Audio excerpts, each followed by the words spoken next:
할렐루야. 희망찬 2020년도가 밝았습니다. 여러분, 희망찬 2020년도가 밝았기 때문에 우리는 우리의 가슴에 설레임이 있습니다. 여러분, 다시 한번 우리 서로 앞뒤 좌우로 새해 복 많이 받으세요 인사하시겠습니다. 새해 복 많이 받으세요.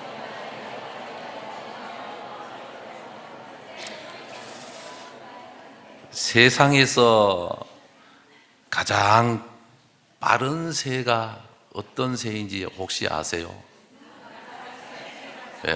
눈 깜짝할 새보다 더 빠른 새가 어느 새랍니다.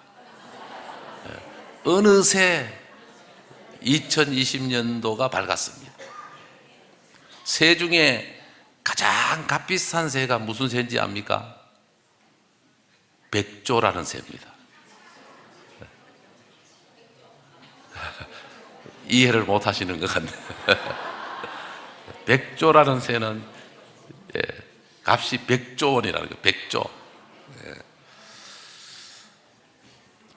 존 베일리가 처음 것을 드립니다 라는 시를 썼는데, 내용을 보면 내 영혼에 영원하신 아버지시여, 오늘 저의 첫 생각이 당신 생각이 되게 하시고 저의 첫 소망이 당신을 찬양하는 것이 되게 하시고 제 입에서 나오는 첫 마디 말이 당신의 이름을 외치게 하시고 저의 첫 행동이 당신 앞에 기도하고 예배드리게 하소서.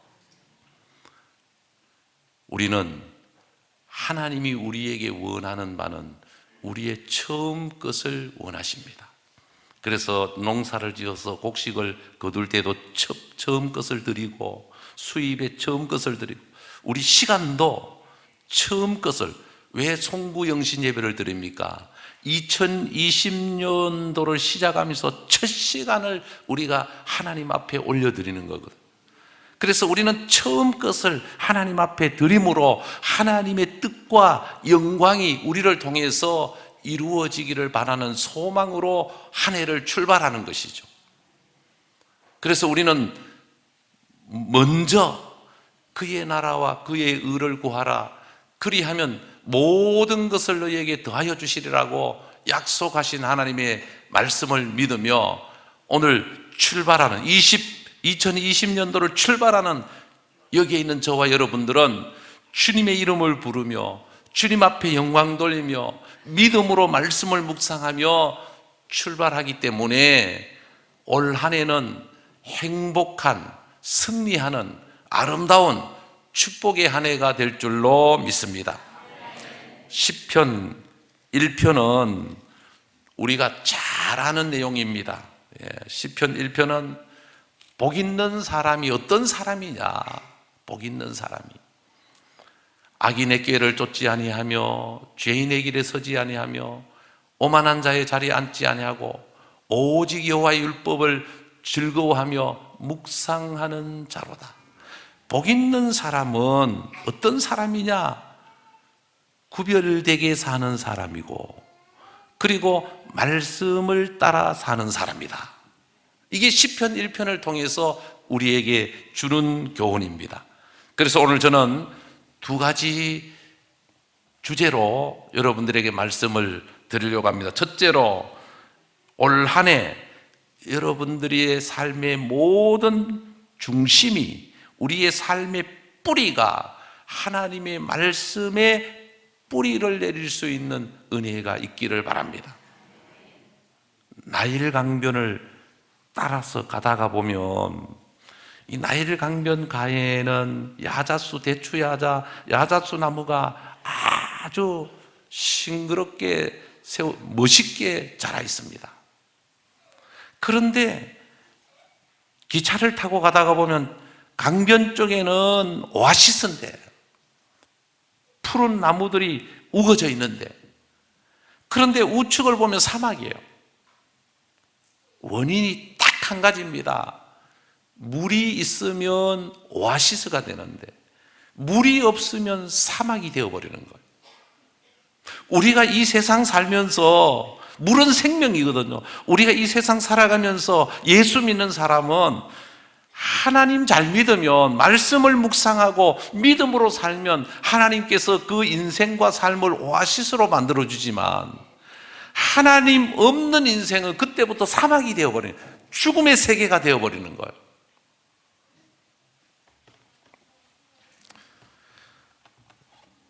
우리는 환경이 우리를 이끌어가는 일련이 아니라 시대가 우리를 끌고 가는, 세상의 문화가 우리를 이끌어가는 삶이 아니라 하나님의 말씀이 우리의 삶의 목표가 되고 방향이 되고, 하나님의 말씀이 우리를 이끌어가는, 말씀에 붙잡혀 살아가는 저와 여러분들이 되기를 바랍니다. 아무리 이 세상에 물질이 풍부하고 여러 가지 좋은 조건을 갖고 있어도 예수 없는 인생은 실패요, 소망이 없는 인생입니다. 아무리 어려워 보여도 예수님이 함께 하시고 말씀 안에 서 있으면 하나님께서 그 인생은 하나님이 책임지고 하나님의 뜻 안에서 축복의 삶으로 이끌어가는 것을 볼 수가 있는 것입니다. 그래서 우리는 뭘 기억해야 되느냐? 말씀이 우리의 인생의 빛이 되고 등불이 되고 해답이 되어야 한다. 우리는 답을 모르면 답답해질 수밖에 없어요. 우왕좌왕할 수밖에, 답을 모르면 방향을 잃어버리게 되죠. 그러나 우리 예수 믿는 사람은 하나님이 이미 답을 허락해 주셨어요. 하나님의 말씀으로 우리에게 답을 제시해 주셨어요. 그렇기 때문에 하나님의 말씀은 우리가 인생을 살아가는데 해답, 정답인 것입니다. 그래서 우리의 생각대로 사는 것이 아니라 하나님의 말씀을 따라가면 영혼이 잘됨 같이 범사가 잘 되고 강건함을 누리는 축복의 삶을 살아가게 되는 줄로 믿으시길 바랍니다. 시편 119편에 보면 말씀의 중요성을 이렇게 말씀하고 있습니다. 주의 말씀은 내 발의 등이요 내 길의 빛이 나이다. 주의 말씀의 맛이 어찌 내게 그리 단지요 내 입에 꿀보다 더 다니이다. 주의 말씀대로 나를 붙들어 살게 하시고 내 소망이 부끄럽지 않게 하소서. 인생을 살다 보면 도처에 장애물과 위험이 도사리고 있고 때로는 칠흑같이 어두워 아무것도 보이지 않을 때가 있습니다. 그러나 사탄이 그렇게 공격하고 미혹할지라도 하나님의 말씀을 붙들고 우리가 하루하루를 살아간다면 하나님은 그 말씀이 우리의 인생의 등불이 되게 하고 길에 빛이 되고 발에 등불이 되어서 우리로 하여금 진리를 따라서 살아갈 수 있는 축복의 삶을 살게 하실 줄로 믿으시기를 바랍니다. 자, 두 번째는 하나님의 말씀 안에서 우리가 어떻게 살아야 하느냐? 희생하면서 마중물이 되는 삶. 제가 어릴 때는 조금 살기가 괜찮은 집에는 펌프가 있었어요. 그래서 그 펌프가 있는 집은 그래도 사는 게 조금 나은 그런 집이었어요. 참 우물물을 길러 먹다가 이 펌프가 나오고 그 펌프는 참 이 마중물 한 바가지를 갖다가 이렇게 부으면은 공기 압축에 의해서 그냥 막 자아 올리면 물이 그냥 밑에 지하수와 연결되어서 물이 막 끊임없이 올라왔거든. 그런데 마중물을 붓지 않고 그대로 하면은 물이 없을 때는 아무리 이 펌프를 저어도 물이 올라오지 않습니다. 이 마중물 한 바가지가 그 펌프를 통해서 수많은 물을 자아 올리게 하는 원동력이 된다는 것이죠. 이걸 보면서 자, 우리 예수 믿는 사람은 오늘 이 시대에 마중물 역할을 해야 되고 가정의 마중물 역할을 해야 된다. 강영우 박사라고 유명한 분이 계셨습니다. 이제는 천국에 가셨습니다만, 그분이 14살 때 축구를 하다가 눈을 다쳐서 실명이 됐습니다.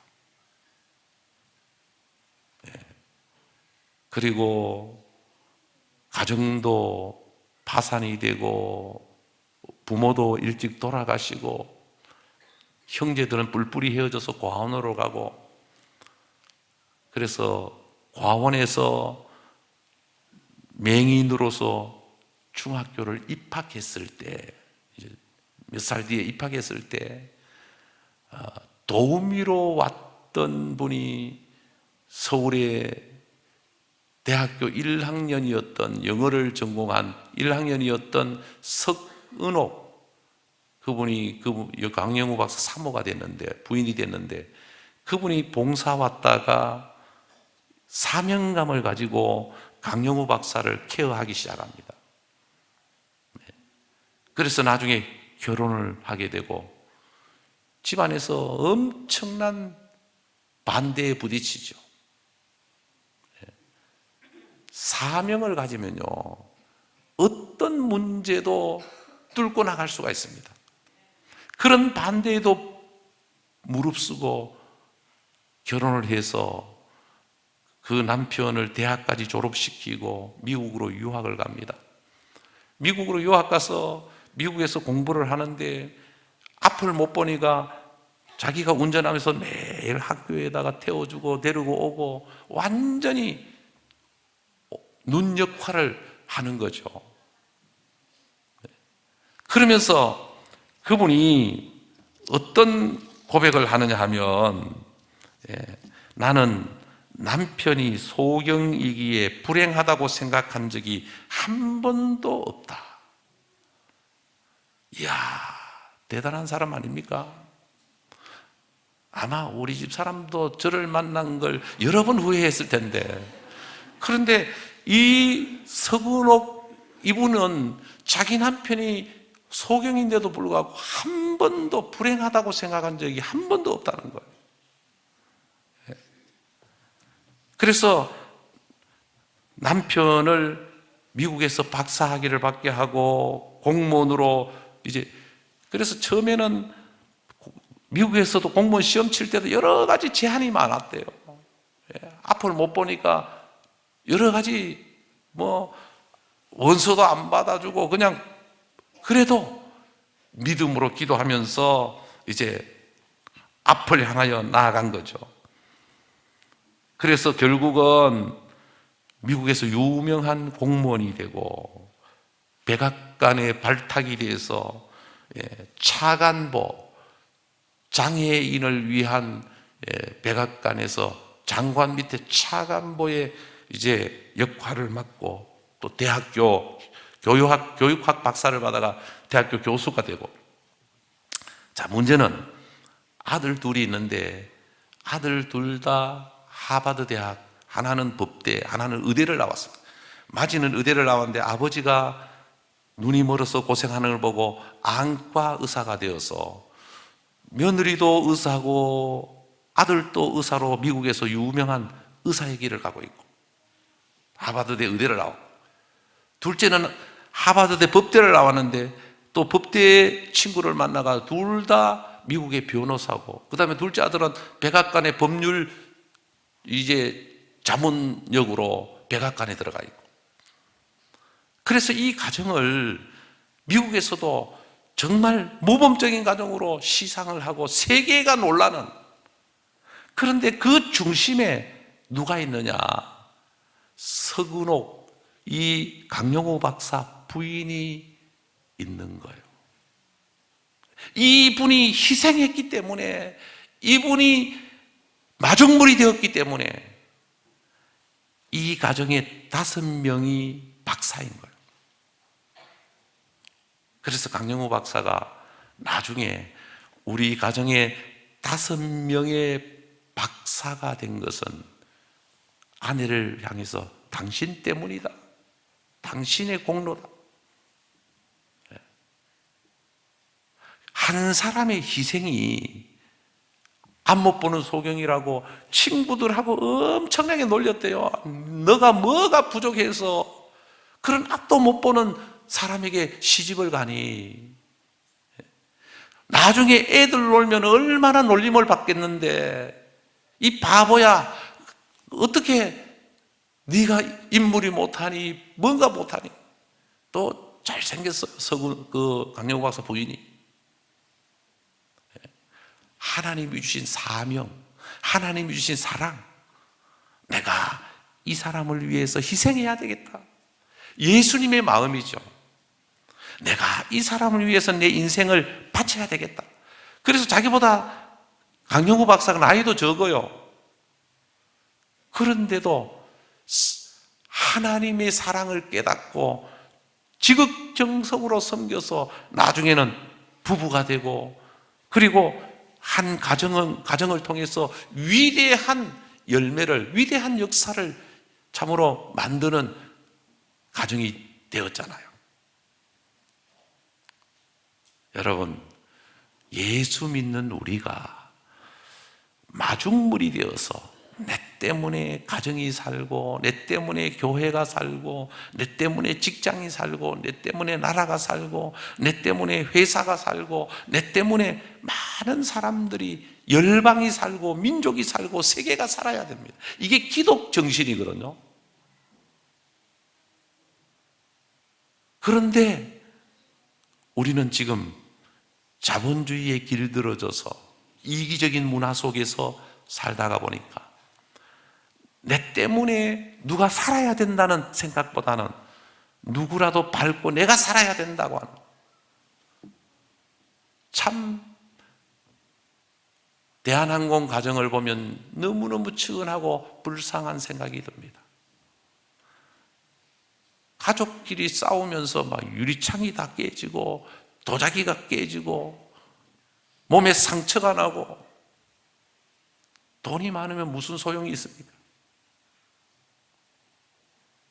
여러분, 우리는 2020년도는 정말 마중물이 되어서 헌신하고 희생하고 사랑함으로 하나님의 말씀을 따라 예수님처럼 낮아지고 예수님처럼 희생함으로 하나님의 영광이 드러나고 하나님의 역사가 일어나고 하나님의 구원이 일어나고 하나님의 축복이 넘칠 수 있는, 여러분들이 축복의 주인공이 될 수 있는 은혜가 있기를 바랍니다.